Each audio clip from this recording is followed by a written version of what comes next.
សូមស្វាគមន៍មកកាន់ប្រាសាទចៅសាយទេវតា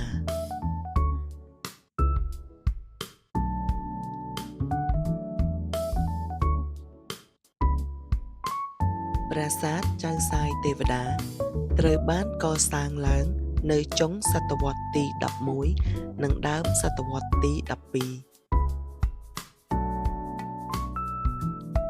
ប្រាសាទចៅសាយទេវតាត្រូវបានកសាងឡើងនៅក្នុងរជ្ជកាលព្រះបាទសូរ្យវរ្ម័នទី2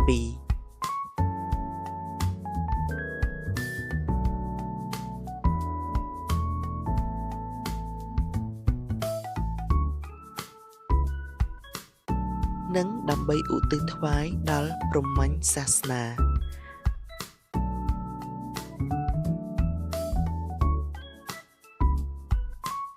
ហើយប្រាសាទចៅសាយទេវតាស្ថិតនៅទល់មុខជាមួយនឹងប្រាសាទធម្មនន្ទដែលមានចម្លាក់និងរូបរាងប្រហាក់ប្រហែលគ្នា